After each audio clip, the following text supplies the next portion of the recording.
politique qui a présenté ou présente un candidat pour l'élection du 12 octobre prochain. Eteki Seta Caxton est le candidat choisi par le PAL. Il nous donnera les raisons de ce choix en quelques minutes seulement. Monsieur le Président, bonsoir et bienvenue. Bonsoir Jean-Jacques et bonsoir à tous les téléspectateurs. C'est un plaisir de vous avoir ce soir. C'est un privilège. D'accord, avec vous on va aborder ces questions qui nous conduisent vers l'ouverture officielle de la campagne électorale dans quelques jours maintenant. La question qui préoccupe les Camerounais est celle de savoir si l'opposition va se présenter en rang serré. Est-il encore possible d'avoir une coalition?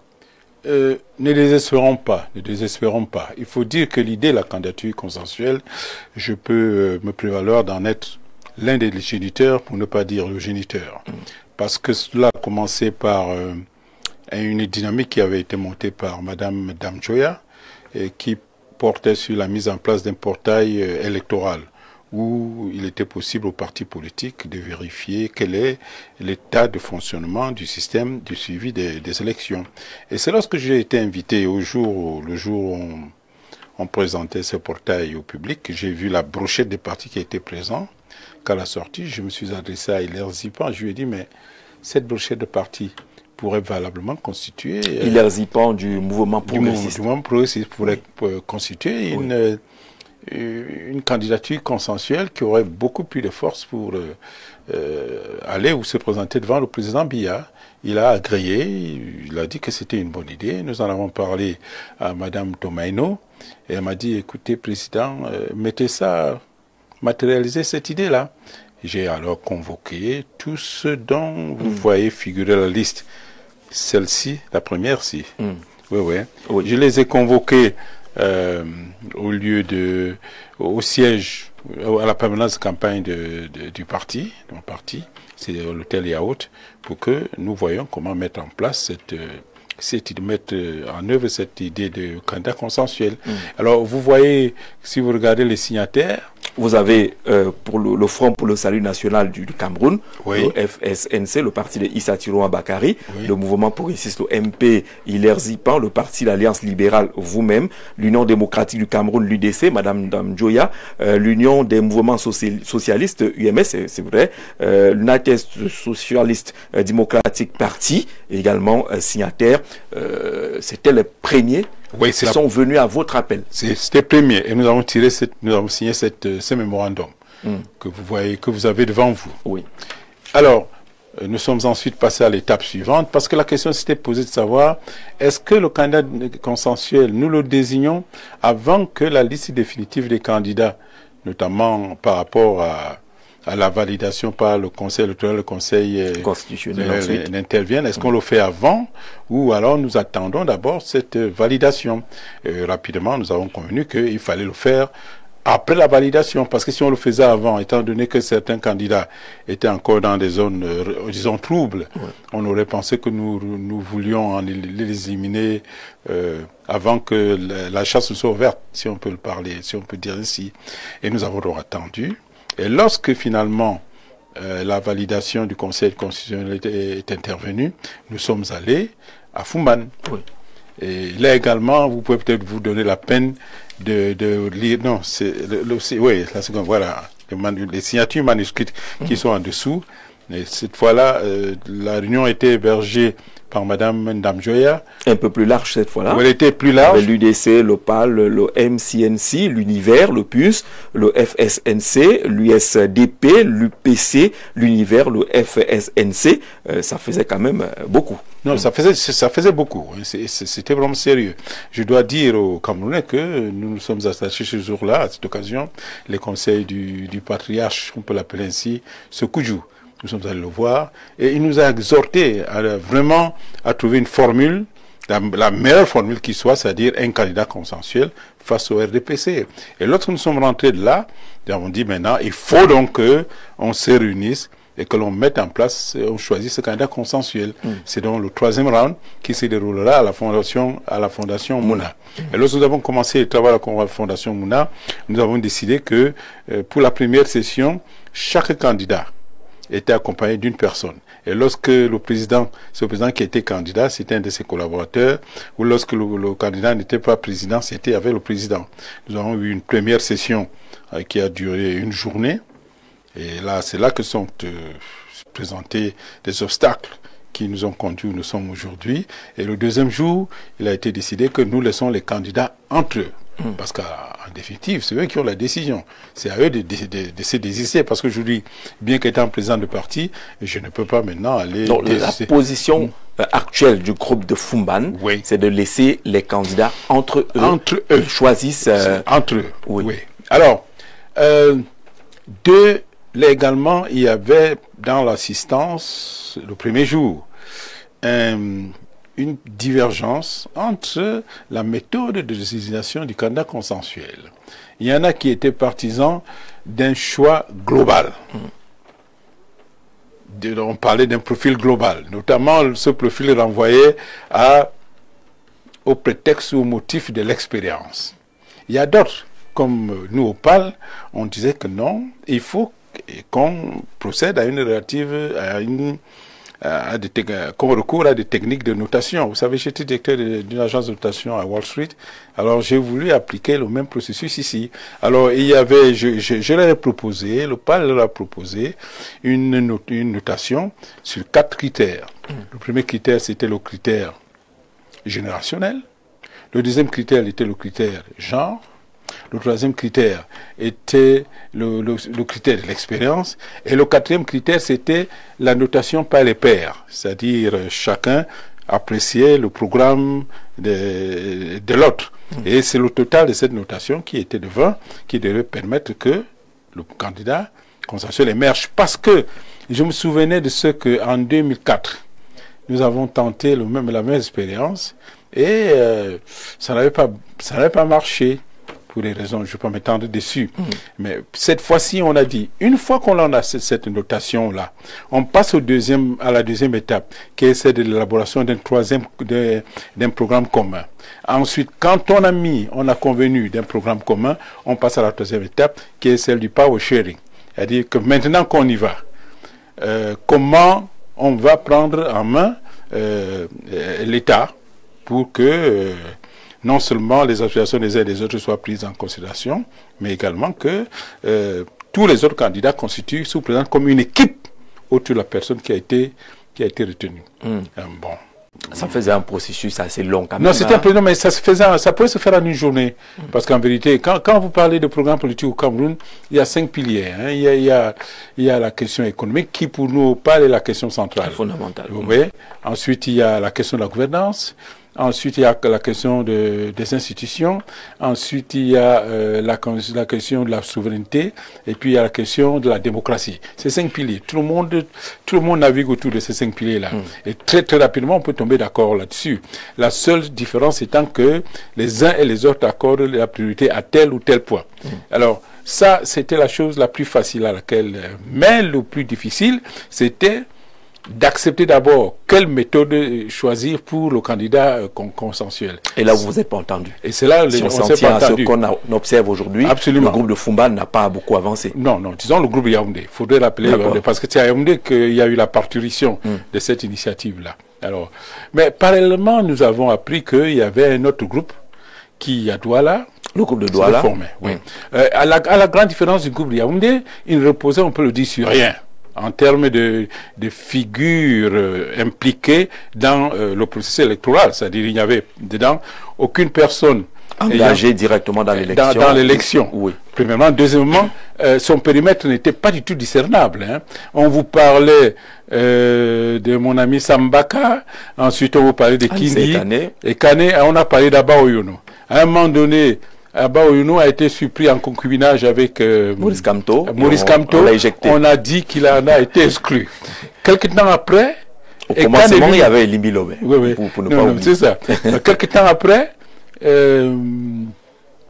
c'est Anissé Kane lui-même qui se retrouve plus en concubinage, mais en intention de mariage ou en mariage avec Kamto, il en est également éjecté. Finalement, le groupe de Douala s'est retrouvé avec 2 personnes, Sambaka et Djokam Tchameni. Oui. Mais évidemment, lorsque vous regardez la légitimité, vous posez vous sous-pesez ces deux groupes en termes de légitimité et même de légalité, c'est-à-dire le fait d'être adoubé ou non par les institutions dédiées à la validation de tel ou tel candidat dans le processus. On a l'impression que vous avez envie de demander qui sont-ils. Mais c'est bien la question que tout le monde se posait. D'abord avec un périmètre qui était variable, avec des personnes qui finalement ne représentaient qu'elles-mêmes. Mon ami Djokam, c'est vraiment mon ami, hein, nous sommes amis, sauf qu'aujourd'hui nous sommes vraiment loin des choses tout à fait différentes.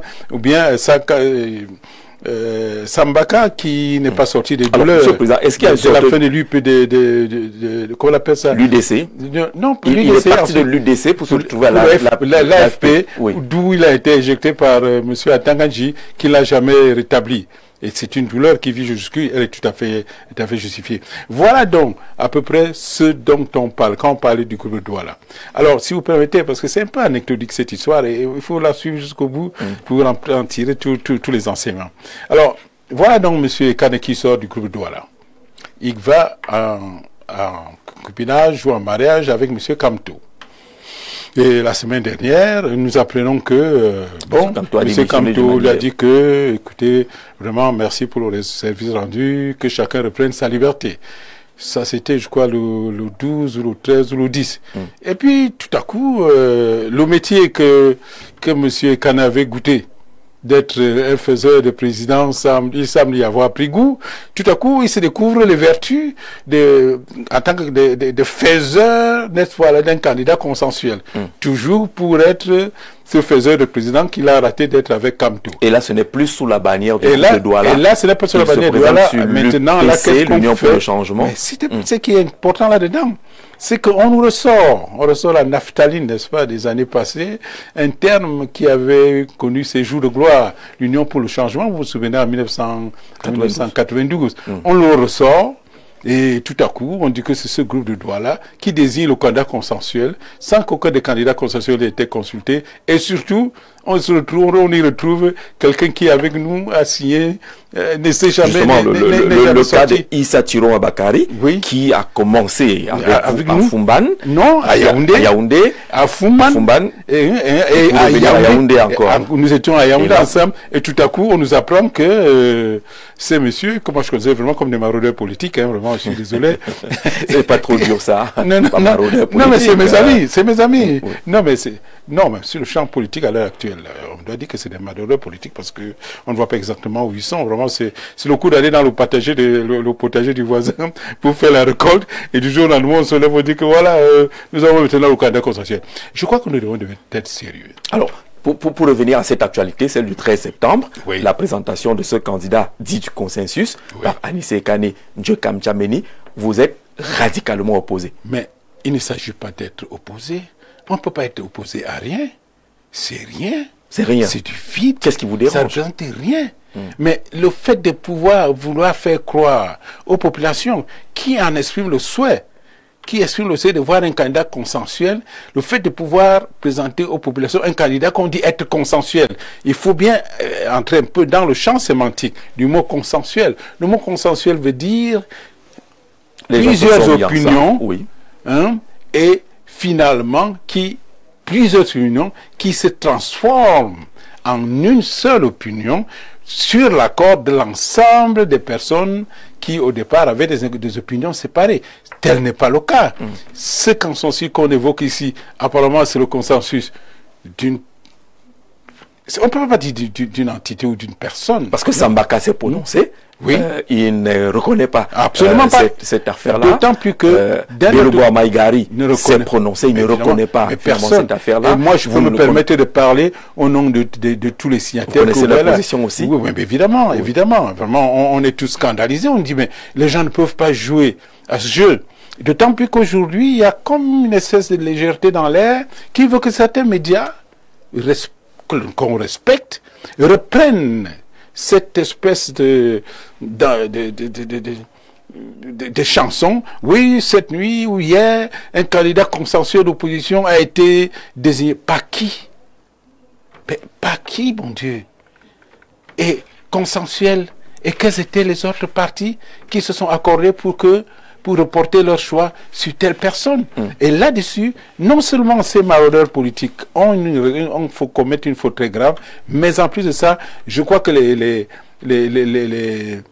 Camerounais, les médias ont une responsabilité très importante, parce que quand on reprend cette ancienne, ça peut finir par faire croire aux gens au fond du village qu'il y a eu effectivement un candidat consensuel, c'est-à-dire qui serait sorti d'un processus. Mais ils répondent que dans consensus, n'attendez pas seulement que ce soit le consensus des candidats engagés. Il peut y avoir un consensus avec la société civile avec qui? Et d'autres formations politiques. Et quand on l'a dit, alors vous regardez autour, vous dites où est cette société civile? Où sont ces formations politiques? Citez-moi une seule de ces formations politiques qui a la légitimité, qui peut se prévaloir de la légitimité et la légalité d'aujourd'hui parler aux Camerounais en rapport avec la prochaine élection présidentielle. Ben, il n'y en a aucun. Ce n'est pas le choix Issa Tiroma qui vous dérange? Non, c'est pas le choix. C'est pas le choix qui dit ça. Vous savez, tous ces gens sont, je peux le dire, des amis, des compagnons de route. Ce qui me choque, c'est le manque de netteté et d'élégance intellectuelle dont ces gens font preuve. C'est-à-dire que Ekane Kier est sorti du groupe de Douala, qui a été obligé de subir le divorce de Kamtou qui est sur le chemin pour Araneke, et qui du jour au lendemain se proclame faiseur des candidats consensuels. Mais alors, je l'ai dit et je le redis, et j'espère, Anissé, que tu m'écoutes.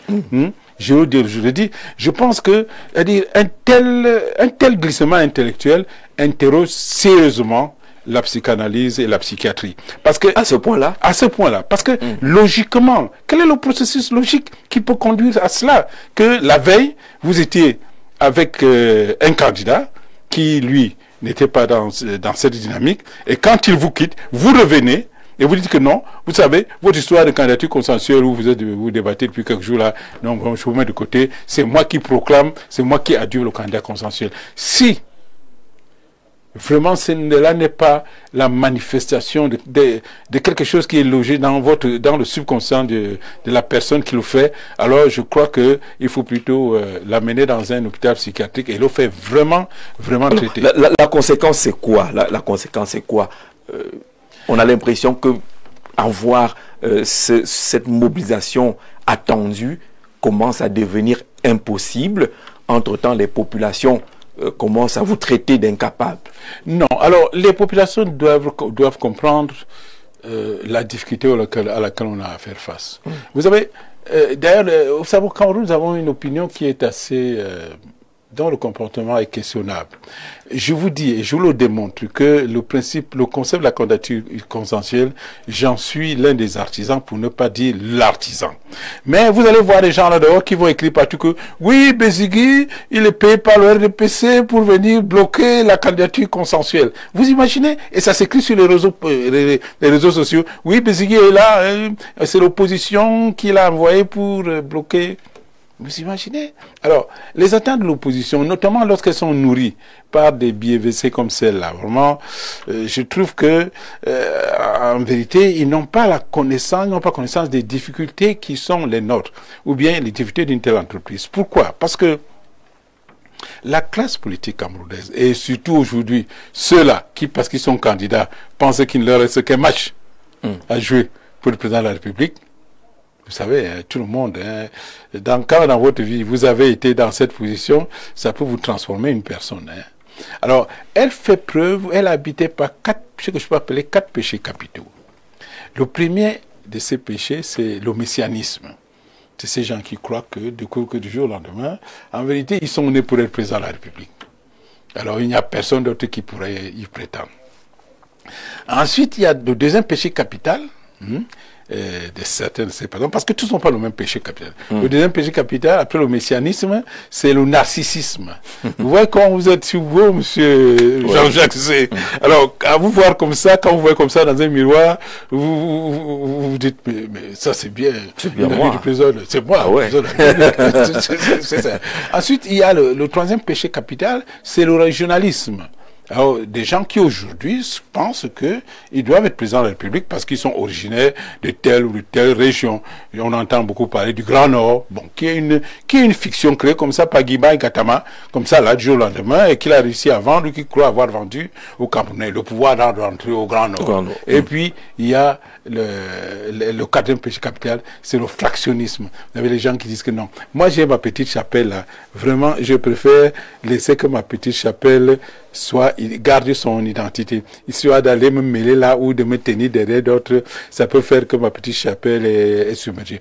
Voilà les quatre péchés capitaux auxquels nous avons à faire face, qui sont identifiés dans les 10 personnes, les 11 personnes là, en dehors du président Biya, qui lui aussi a son péché capital. Je ne m'étendrai pas dessus aujourd'hui, sauf si vous m'en donnez l'occasion plus tard. Non, restons avec les péchés capitaux de vos amis de l'opposition.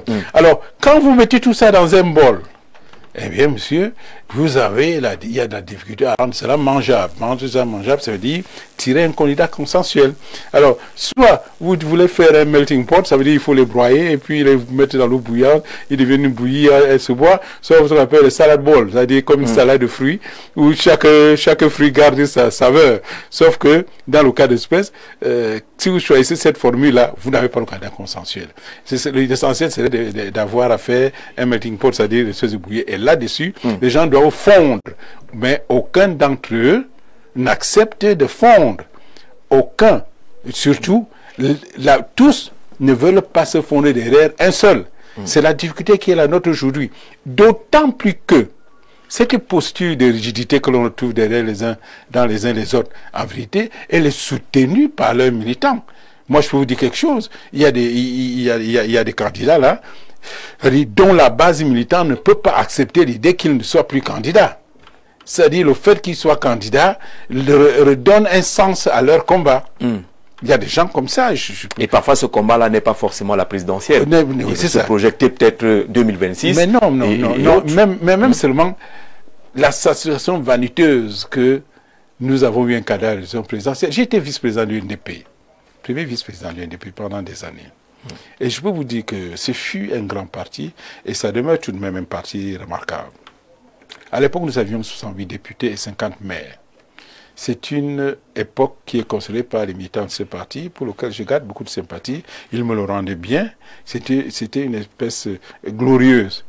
Et je peux vous assurer que les 20 dernières années, que ces militants de ce parti n'aient pas vu leur parti être ou concourir à la présidence de la République, était vécu comme une espèce d'humiliation.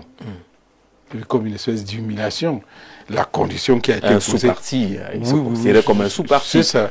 C'est pour ça que moi j'ai compris, ayant été à l'intérieur, que l'injonction qui a été faite au président Bello, c'était Monsieur le Président. Nous voulons que vous soyez candidat à l'élection présidentielle. Alors, il n'est pas seul dans ce cas. Beaucoup d'autres partis. Nous, au PAL, on a vécu à peu près, on est passé par là également, parce que le PAL a été créé en 1991. Ça fait 34 ans. Et tout le monde, moi avec, attendait le bon moment pour que nous ayons un candidat à la présidentielle. Et la plupart des gens attendaient que ce soit moi. Et je ne pouvais ne pas, le PAL ne pouvait ne pas être candidat, présenter un candidat à cette élection. D'accord, on va parler, je parle tout à l'heure, finissons avec cette coalition.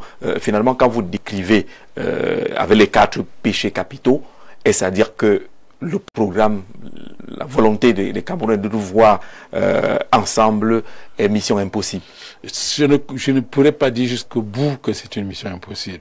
Nous pensons que maintenant que la pré-campagne est en train de tirer à la fin, que là, chacun d'entre nous est allé tâter un peu le terrain pour voir un peu l'effet de résonance que produit son parti, notamment par rapport à ceux qui considèrent comme son fief.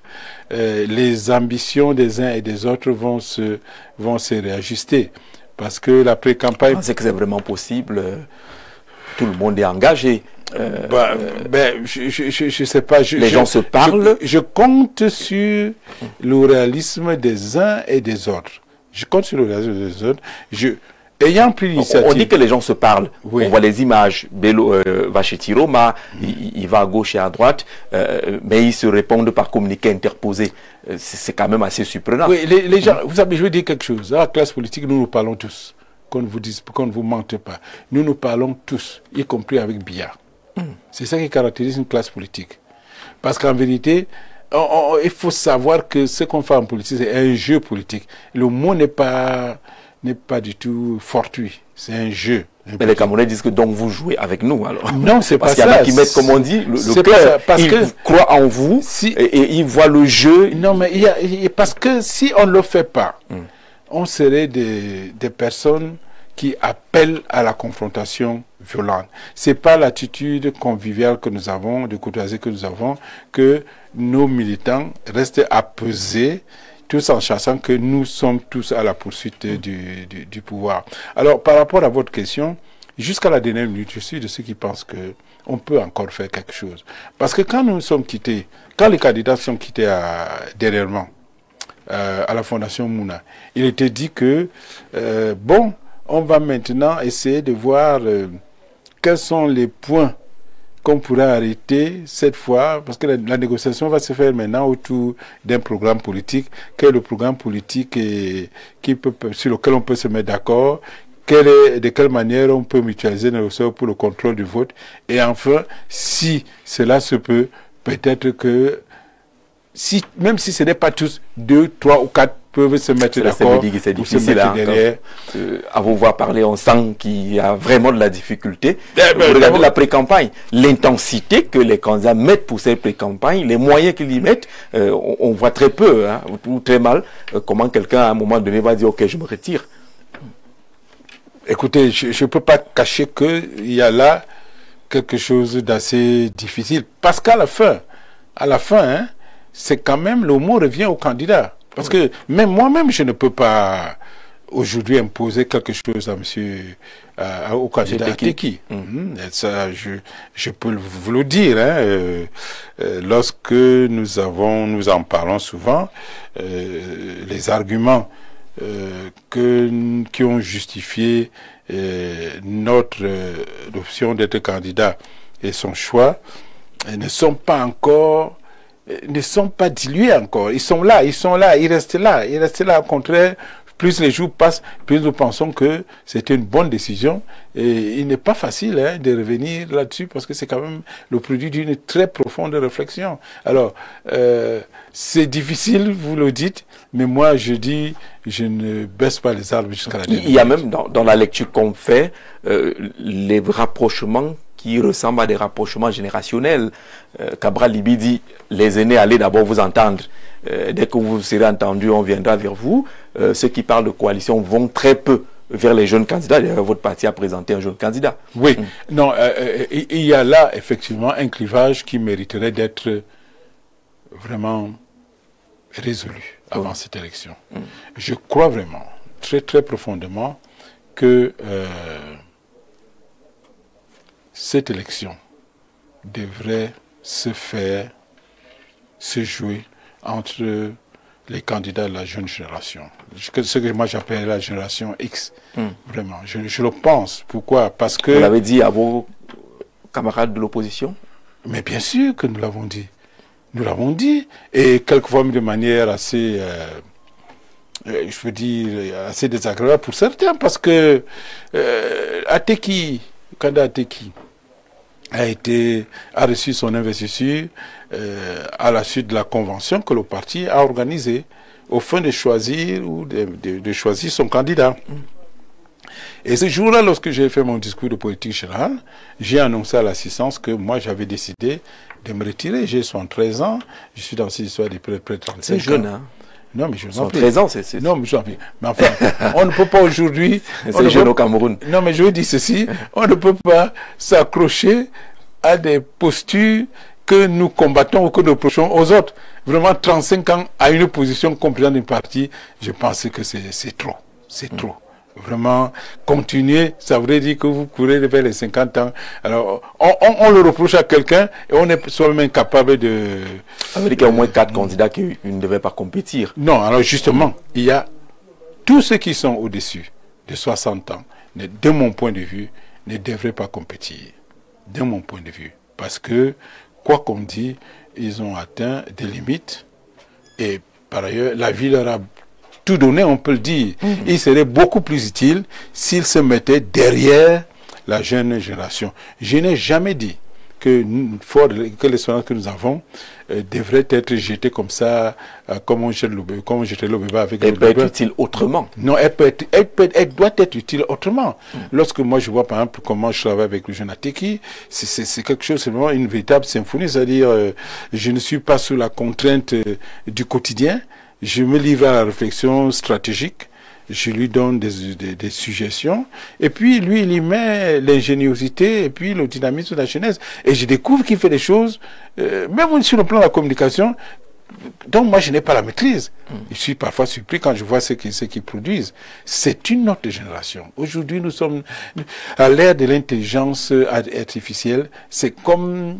on peut le dire, la différence qu'il y a, le saut qu'il y a est le même qu'il y a eu entre l'époque où les Bibles ou les livres s'écrivaient, étaient écrits par les moines avec leurs plumes, et puis Gutenberg, quand il a inventé la librairie, ou bien alors le saut qui a été fait après Gutenberg, parce que la machine à taper c'est toujours du Gutenberg, à l'informatique. C'est des ères nouvelles et avec qui requièrent des aptitudes mentales nouvelles, parce que les défis qui s'opposent à nous sont des défis nouveaux. Je n'arrive pas à comprendre comment certaines personnes n'acceptent pas ça. Moi je n'arrive pas. Et quand je prends... Ces personnes disent incarner le changement. Mais non, pour la plupart, pour avoir mis beaucoup de temps dans le régime, d'ailleurs, sans avoir les outils nécessaires pour abattre le régime. L'une des raisons, la dernière réunion qu'il y a eu à la Fondation Mouna, candidat entre candidats, a presque explosé, d'après le compte rendu qui m'a été fait, je n'étais pas dans la salle, lorsque un des candidats, c'est prévalent de l'expérience, s'est vu répondre par M. Ateki, mais monsieur, vous parlez d'expérience, regardez autour de vous, voilà le produit de l'expérience. Alors là, vraiment, c'est parce que quand les gens se prévalent de l'expérience, il faut qu'on voit le résultat de l'expérience. Il est là. Alors, est-ce que ça peut justifier... l'un des slogans des dernières élections du candidat Biya, c'était la force de l'expérience. Lorsqu'on vous ramène l'expérience... Mais lorsqu'on voit, on vit, parce que les Camerounais vivent l'expérience aujourd'hui. Donc, ceux-là qui, au coup duquel on peut pendre cette médaille d'expérience, en principe, devrait se mettre de côté. Cette élection, en réalité, doit se jouer entre 4 candidats. Les 4 candidats jeunes. Ils sont 4. Ces gens qui ont moins de 50 ans, 60 là. Les 4 là. Et d'ailleurs, moi, je vous fais une suggestion. Il faut qu'on se modernise. Je vois ici, vous avez de très belles chaises. Moi, je vous suggérerais de les faire venir ici, ou bien vous mettez des pupitres là, qui soient les 4 à l'américaine.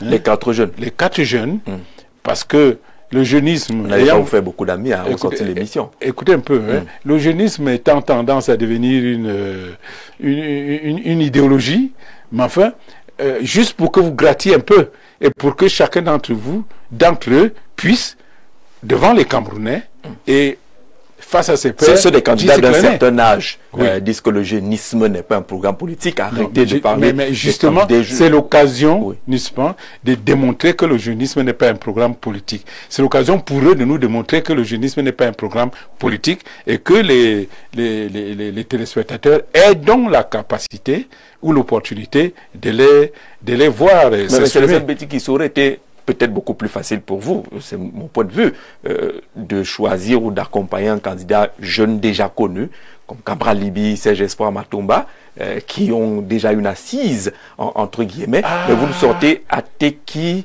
Jackson, qui est pas très connu. Si vous permettez. Oui, allez-y. Sauf que être connu n'est pas la variable déterminante en politique. Il faut voir la consistance et le contenu, le parcours des uns et des autres.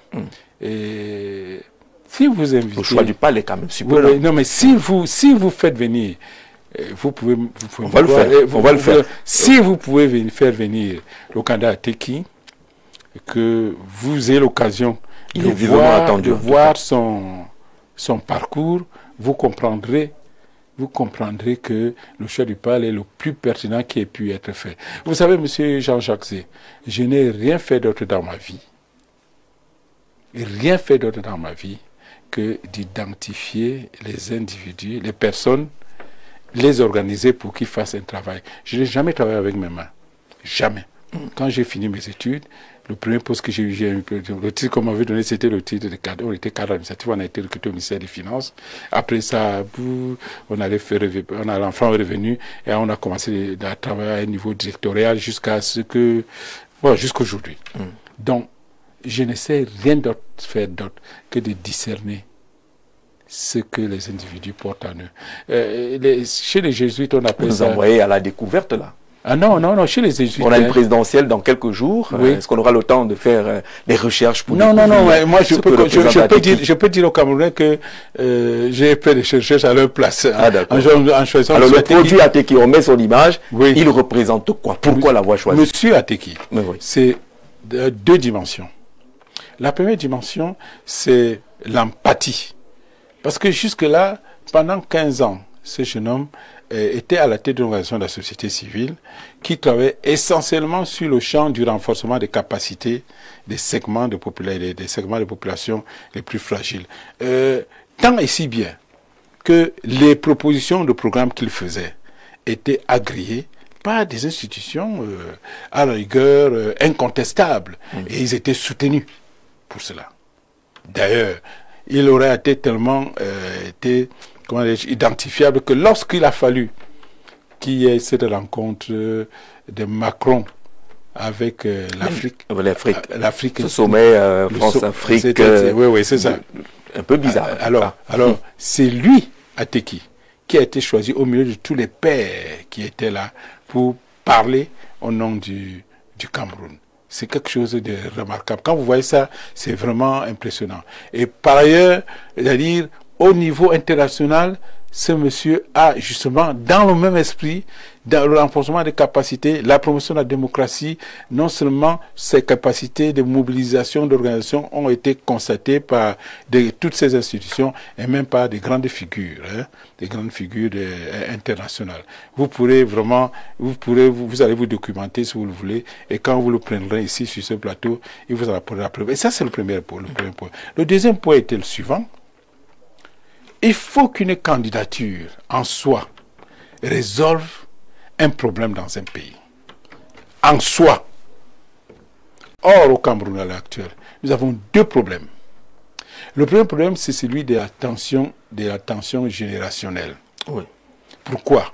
Parce que il se fait qu'il y a des gens qui, depuis qu'ils sont nés, ont vécu sous le même leadership, mais que sous ce leadership, il y a comme une espèce de plafond de verre qui s'est placé sur leur tête, qui fait qu'il y en a qui ont terminé leurs études, ils arrivent à 40, 45 ans, ils n'ont jamais pu s'insérer dans la société. Et forcément, à qui font-ils le reproche?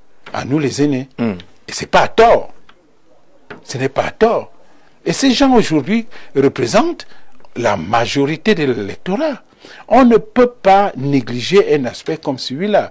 D'où la nécessité de dire, vraiment, nous n'arrivons pas à satisfaire vos attentes et peut-être que nous n'avons plus les capacités cognitives pour le faire. Il vaut mieux que cela soit pris en charge par un des vôtres. Ça, c'est le premier élément. Le deuxième élément, le Cameroun vit également une véritable fracture nationale, dont on voit les preuves, les manifestations absolument déplorables, hein, tous les jours dans le nord-ouest, le sud-ouest, hein, où on voit des jeunes Camerounais tuer d'autres jeunes Camerounais. Parce que ces Zambazo, comme on dit, Zambabo et tout le reste, c'est des jeunes, c'est des adolescents. Peut-être quelques-uns sont un peu plus grands, mais c'est des jeunes Camerounais, ou plutôt des Camerounais, qui tuent d'autres Camerounais sans la moindre hésitation. Et ils n'en tuent pas un, ils en tuent plusieurs comme ça par bouquet. Alors, c'est une situation tellement grave qu'aujourd'hui, c'est une zone sur laquelle l'État a perdu son contrôle. Oui. C'est une zone qui est aujourd'hui en ville morte. C'est une zone où l'élection arrive. Il y a eu jeudi dernier ou mercredi dernier une réunion au Palais des Congrès organisée par l'ECAM en vue de la préparation des élections. Et l'ECAM même a reconnu que c'est une zone dans laquelle les élections ne peuvent pas, le vote ne peut pas se dérouler dans des conditions régulières. Oui. Ils seront obligés de déplacer des bureaux de vote. Et nous, on leur a demandé, mais messieurs, vous déplacerez les bureaux de vote et les électeurs ils vont faire comment? Et vous savez ce qui nous a été répondu? Ah, c'est aux partis politiques de s'organiser pour que les électeurs puissent se déplacer. Mais vous imaginez ça? C'est un aveu, c'est un aveu d'impuissance extraordinaire. Donc c'est important que le candidat Ateki soit anglophone. Qu'il soit anglophone. La preuve a été donnée de cette qualité, de cette preuve a été donnée que le fait que les premières sorties que le candidat Ateki a faites, c'était dans le Nozo. Il était à Bamenda, où il a fait non, il s'est promené dans la ville de Bamenda, adulé par tout le monde, proclamé par tout le monde, ce que ne peut prendre, un risque que ne peut prendre aucun autre candidat aujourd'hui, d'aller dans le Nozo. Il l'a fait à Bamenda. Il l'a fait aussi à... On a quand même vu Bello Bouba là-bas. On a quand même vu Bello Bouba. Oui, non, mais Bello Bouba Joshua aussi aller déposer sa candidature en marchant également dans les rues. Non, mais pas avec le même enthousiasme. Pas avec le même enthousiasme. Quand on a vu Ateki, moi quand j'ai vu les images, je n'en revenais pas. Vous savez, je connais très bien la zone et je vois à peu près ce que ces gens ressentent comme rancœur. Bon, donc c'est un atout important. C'est un atout important, le fait qu'il combine à la fois le fait d'être anglophone, ensuite le fait d'être jeune.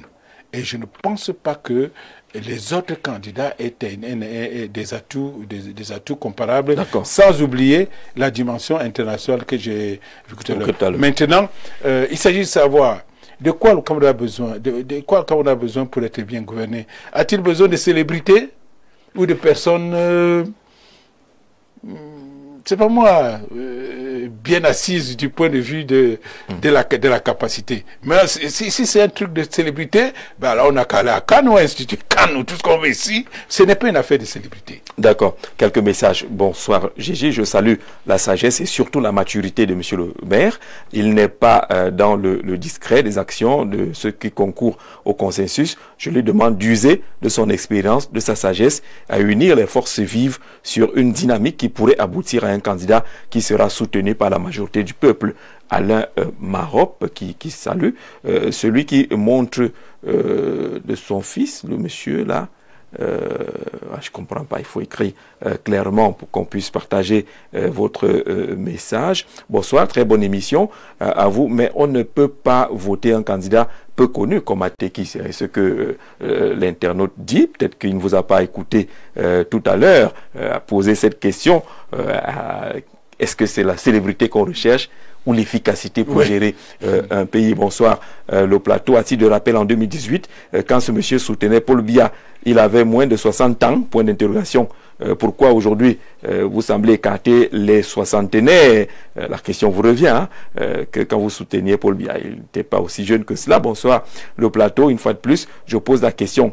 Quel jour mènera-t-on un débat sur les brisbilles? Non, on ne parle pas de Paul Biya ou du RDPC. On a là le temps, c'est donner la parole aux autres. Si on ramène le RDPC et Paul Biya alors qu'on est en train de nous présenter Ateki, est-ce qu'on ne fait pas la contre-campagne? Est-ce qu'on n'est pas en train de vouloir brouiller le message que le président du PAL voulait passer? Il n'y aura pas de candidat consensuel, car je pense que tous les candidats ne sont pas de l'opposition. Il est regrettable que l'égoïsme prenne le dessus sur le bon sens. Alphonse Candide Mimon, depuis Yalpenda, qui ne croit pas du tout à la possibilité d'une candidature unique de l'opposition, parce qu'il pense qu'il y a beaucoup de gens qui jouent le mauvais jeu. Bonsoir. Le consensus ne pourra jamais réussir parce qu'il y aura toujours des infiltrés en mission au compte du MINAT et du RDPC, du genre Yebga, Jamen, Elimbilobe, Matomba, Cabra Libi et autres. En conclusion, il est encore préférable de laisser Paul Biya en place que d'avoir une opposition sans Kamto, Achille Malabo.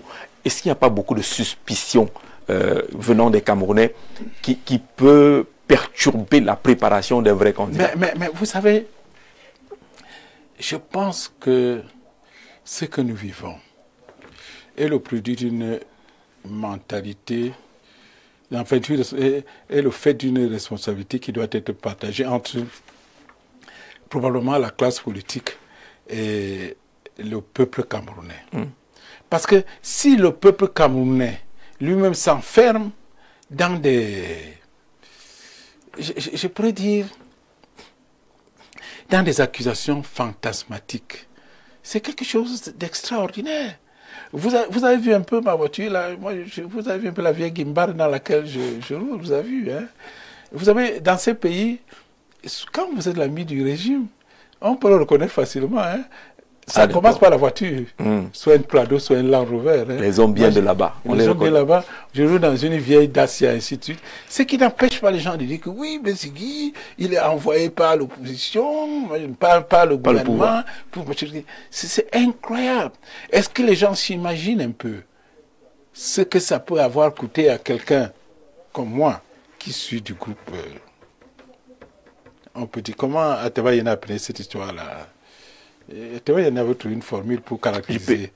Non, c'était le pays organisateur. Avec mon profil. Est-ce qu'ils peuvent imaginer ce que ça m'aura coûté de n'avoir pas accepté de m'assimiler en entrant dans le RDPC? J'ai un dynamisme, un charisme tel que tous ceux-là qui sont là-dedans, si j'étais dans le RDPC, je ne sais pas ce que je n'aurais pas eu. D'autant plus que le président Biya, il me connaît. Il déplore jusqu'à aujourd'hui le fait que je n'ai jamais accepté d'entrer dans le RDPC et surtout de garder ma langue dans la poche. Par exemple, lui dire comme je l'ai fait, pour dire, Monsieur le Président, je vous ai soutenu une fois en 2018. Parce que ce que les gens oublient, c'est qu'avant cela, le boycott de 2018, hein, le boycott, de 1997, je suis l'un des signataires, avec Frundi, avec Dame Joya, la coordination, j'étais parmi le comité, avec Njo Kamchameni, le comité qui animait la coordination. Mais sauf que chaque fois, moi, par nature, je suis modéré, j'ai toujours dit, après une crise, il faut trouver une porte de sortie. Après les villes mortes, j'ai été de ceux qui ont été les principaux artisans de la tripartite pour qu'on en sorte. Après le boycott de 1997, j'ai été parmi ceux qui sont assis pour que on instaure la démocratie apaisée. Ce jour-là, nous étions à cette négociation à 4 plénipotentiaires. Il y avait le président, il y avait le premier ministre Bafani devant moi et Joseph Charles Ndjoumba devant Bello. Nous étions à 4, les 4 plénipotentiaires. À ma gauche ici, j'avais Issa Bakari, il avait le docteur Bumbu. À la droite de Mafani, il y avait Mokoko Bonjo, et à la gauche de Ndjoumba, il y avait Christophe Mienzok. Vous voyez, la démocratie a pesé quand vous regardez ce document. Je suis pas les signataires. Donc, vous voyez, et dans tous les cas, ça s'est terminé par des grandes déceptions. Par exemple, pour la tripartite, le point central que nous avons réussi à arracher la tripartite, c'était le mandat présidentiel réduit à 5 ans renouvelable une fois. Vous voyez, malheureusement, quelques temps après, le président Biya a rétroprodalé. J'ai pris ça. J'avais été tellement meurtri que je suis allé en exil pendant 12 ans. Vous voyez, après la... Il faut que les Camerounais essayent d'enlever cette mentalité-là qui finit par... On a vu la chute de son message, qui vaut mieux finalement pour le bien, parce que l'opposition a fait d'infiltrés, de traîtres... Mais c'est une stupidité extraordinaire. Parce que je vous assure, Jean-Jacques Zé, dans ce pays, le seul fait de ne pas être du RDPC et de surcroît, quand vous êtes parti, vous êtes origine d'une certaine ère culturelle, c'est une espèce de boulet de canon que vous attachez au pied. Et votre vie est un combat permanent. Bonsoir Jean-Jacques et bonsoir à Sa Majesté Célestin Bedigui. Cela fait plusieurs semaines aujourd'hui que Sa Majesté Président National du PAL demande à ce que les candidats de l'opposition se mettent derrière un candidat de la nouvelle génération. L'idée en elle-même est bonne. Je lui suggère de s'aligner derrière Cabral, qu'il le déclare en premier et beaucoup d'autres le suivront. Attendez, sur ce point précis, oui. Vous permettez. Je ne jeterai pas mon fils Cabral comme ça à la vindicte populaire. Je révélerai tout de même que dans le processus de désignation du candidat consensuel, tel que vous le voyez prendre corps dans les documents qui sont présentés là. Vous voyez les noms des autres présidents de parti. Vous voyez les noms des autres présidents de parti. Oui. Et pourtant, Cabral, chaque fois, était invité. Hein? Mais Cabral ne s'est jamais présenté. Je le dis. J'espère qu'il nous regarde dans ce processus. Vous voyez, c'est des présidents de partis qui sont là. Thomas Heno, Mme Joya, Célestin Bédigui, Jacques Bouga, Akérim. Vous voyez un peu, hein? Cabral a toujours été invité. Mais Cabral ne s'est jamais présenté. Il a toujours trouvé... Les chers aînés, mettez-vous d'abord ensemble. Mais il a toujours trouvé des excuses, des esquives, qui font que... Moi, c'est une attitude qu'à la fin, j'ai trouvé questionnable. Vous savez, j'ai été vice-président d'un parti qui avait, à cette époque, qui avait 68 députés. L'UNDP. Oui, 68 députés, 50 mairies. Et je vous assure que cela nous appelait à davantage de, comment dirais-je, d'humilité. Je déplore le fait qu'un parti, parce qu'il a 5 députés, un truc, tout à coup, n'arrive pas à comprendre que ce n'est rien, ce n'est même pas encore le début de l'affaire. Ou bien à dire qu'on dise que quelqu'un a été, parce que quelqu'un a été 3e à une élection présidentielle, c'est quelque chose qui c'est quoi ça, parce que ce sentiment d'égo démesuré de certains est assez visible au niveau de l'opposition. Je voudrais rapidement, puisqu'on n'a plus de temps là, Célestin Bédigui, pense-t-il que l'opposition peut réellement avoir les moyens de renverser le RDPC le 2 octobre prochain? Est-ce que l'opposition peut réellement avoir ces moyens? Oui, nous avons... et là, je veux répondre à cette question. Oui. Parce qu'au fond, aujourd'hui, au point où nous en sommes, vous voyez, si on ne peut pas obtenir le consensus au niveau de la désignation du candidat unique, maintenant, le peuple peut prendre ses responsabilités, n'est-ce pas, à prendre une position consensuelle, c'est de dire, on ne vote pas M. Biya. C'est ça le consensus du peuple. Votons tout le monde d'autre, sauf M. Biya. Si cela se passe ainsi, M. Biya n'arrivera pas en tête et il sera remplacé. L'enjeu aujourd'hui, si les hommes politiques n'arrivent pas à s'accorder entre eux, c'est au peuple de prendre ses responsabilités en ne votant pas M. Biya. Si M. Biya est dernier, il ne peut plus être président de la République.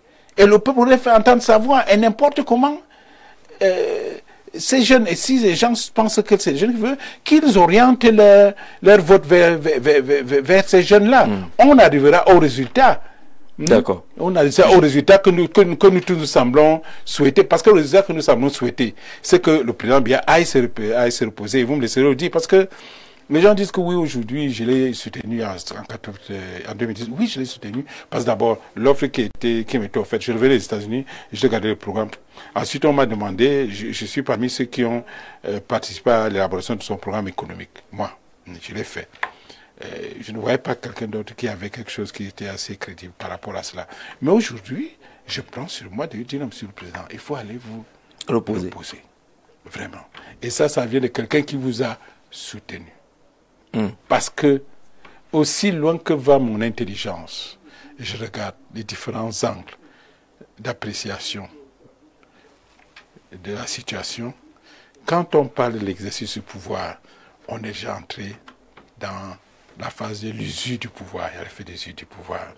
Quand on entre dans on considère le fonctionnement de l'appareil d'État, comme dans les usines, on est déjà en pleine obsolescence. Vous voyez, et quand on entre dans l'organisation même interne de son dispositif, on a ce qu'on appelle en sociologie, l'entropie. C'est-à-dire qu'une organisation, un système, à un moment donné, quel que soit le cas, avec le temps, il s'effondre de l'intérieur. Et la 4e dimension qui est la plus importante, c'est que l'âge qu'il a, c'est pas par pudeur, mais d'un point de vue technique, les gens qui doivent investir au Cameroun prennent en compte un certain nombre de variables, l'âge que le président a constitue un risque qui suscite de l'incertitude, et dont la conséquence est que tous les investissements qu'on peut envisager de faire au Cameroun dans certains cercles sont suspendus. Or, pour sortir le Cameroun de l'état où il est, il faut un afflux d'investissement. C'est pour ça que nous disons qu'il faut changer de modèle économique, partir du modèle de l'impôt sur succession pour entrer dans le modèle d'insertion dans les chaînes de valeur ajoutée mondiale qui requiert qu'il y ait un afflux de capitaux qui arrive au Cameroun. Mais pour ce faire, il faut que cette incertitude-là soit levée. Et c'est pour ça qu'on disait au président Biya, voilà le tableau. Si vraiment vous aimez ce pays, la nature vous a tout donné. Ce n'est vraiment pas le temps de battre un record. C'est-à-dire que de nos jours, que le Cameroun entre dans le livre Guinness Record avec un président de la République qui est élu à 95 ans, qui est son vrai âge, pour qu'il reste président de la République, pas roi, hein, ou empereur, jusqu'à plus de 100 ans. Mais bon Dieu, ça ne va pas du tout. Et si on ne le lui dit pas, si vous permettez, j'ai fini, ce qu'on n'est pas son ami, on dit chez nous, les bêtis, que vraiment les vrais amis ne se cachent pas la nudité. Et quand on va à la rivière pour se baigner, et que tu vois que ton ami là, il a des hémorroïdes qui vraiment sont déjà machin truc, ne pas lui dire que vraiment mon ami, tu as les hémorroïdes là, il faut aller les soigner. Un mauvais ami. Tu es un mauvais ami. Alors, moi, j'assume ça, je dis, je suis l'ami du président Biya, je lui dis la vérité, monsieur le président, vraiment, allez vous reposer. J'admire la vision de M. Célestin Bédigui. La jeunesse doit prendre le pouvoir, sinon le conflit générationnel continuera davantage. M. Ateki peut nous sauver du joug colonial et cette malgouvernance qui est au Cameroun, c'est Job Toussia, Emmanuel Ateki et Cabral, ça peut donner, c'est votre point de vue qu'on respecte. Bonsoir. À vous, si l'opposition camerounaise ne peut pas faire un consensus, vraiment, ils rendront compte au peuple, autant mieux souffrir encore 7 ans et que les gens veulent vraiment cette union-là. Bonsoir. S'il te plaît, dis à monsieur le maire que je vais passer à mon télé avec mon dossier pour le recrutement à la mairie. Je suis titulaire d'une licence professionnelle en droit de l'administration des collectivités territoriales décentralisées, diplôme obtenu à l'université de Yaoundé 2 soirs, filière professionnelle. Je suis de la Léké. Monsieur le maire, je suis en chômage. Je sais que la mairie recrute de première en 6e catégorie, c'est-à-dire du CEP au BEPC, avec agent expert en chômage. Vous n'êtes pas le chef de l'exécutif. Mais non, je suis l'exécutif parce que je voulais lui dire, et que les Camerounais le sachent, vous savez, dans une mairie, le pouvoir, tout le pouvoir, 100% du pouvoir reviennent au maire. Hein. À la mairie de mon atelier, je ne peux pas déplacer un stylo. Absolument pas. Écoutez, je ne m'en plains pas. Mais au moins, il y a le fond dans son message. Il est formé en gestion des collectivités territoriales. Mais c'est ça, justement, c'est le problème. Il est en chômage. C'est le problème avec un diplôme technique. Oui, nous sommes des... Il y a des milliers... Monsieur, vous ne pouvez pas imaginer ma douleur. Si vous venez chez moi, les piles de dossiers que les gens viennent me donner. Mais comme je ne suis pas dans l'establishment, qu'est-ce que je veux maintenant? Quand je m'approche des gens, ils me regardent, ils disent que, mais attends, qu'est-ce que toi tu vas nous donner en retour?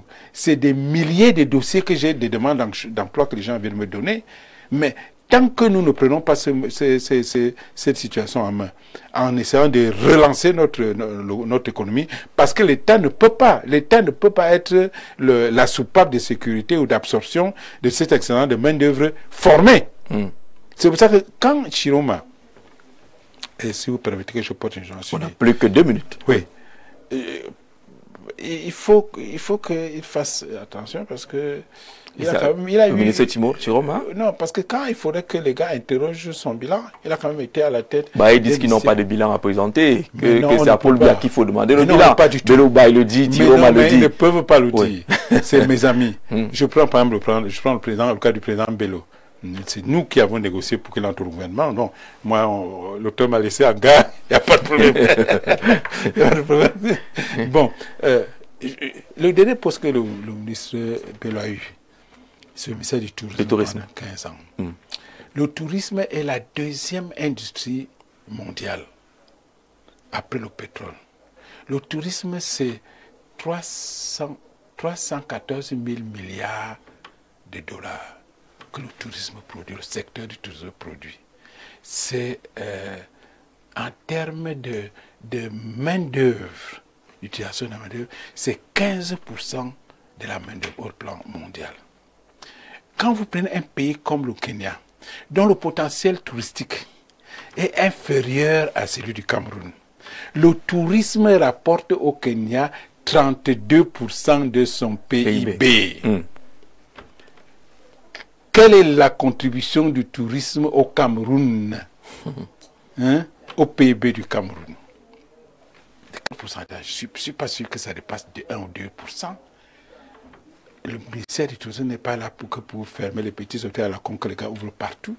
Où est la grande politique touristique à laquelle on aurait dû s'entendre pour voir débarquer à Marwa ou à Garoua des charters de touristes pour visiter toutes ces réserves que nous avons, là-bas, hein? Et tous ces budgets. Qu'on fasse un peu la somme des budgets qui ont été manipulés par ces gens pendant toutes ces années. Qu'en ont-ils fait? Il ne faut pas qu'ils viennent raconter des histoires aujourd'hui. Hein? Tous là, même mon ami Chiroma, qui est un grand ami, il était ministre des Transports. Mais il n'empêche, où est le grand projet que Chiroma nous aurait laissé pour dire qu'on ait un train électrique ou qu'on commence les études d'un train électrique entre Douala et Yaoundé, ou bien qu'à Yaoundé, au lieu que je mette 1h30 de temps pour partir de Bastio sans Voulier, qu'il y ait un métro qui m'aurait permis d'être ici en 10 minutes. Où est-il? Où sont ces projets-là? Il a été ministre des Transports. Où sont ces mesures qu'il aurait prises pour que cette main-d'œuvre formée que nous avons, mais qui n'est pas employable, ait été mise dans un processus transformationnel pour accroître son employabilité? Lui qui a été ministre de la formation professionnelle. Alors, c'est des choses qu'il ne faut pas que les gens exagèrent. Hein. On ne peut pas... ils sont co-responsables du résultat auquel nous arrivons aujourd'hui. On ne veut pas dire que ce n'est que Biya. Non.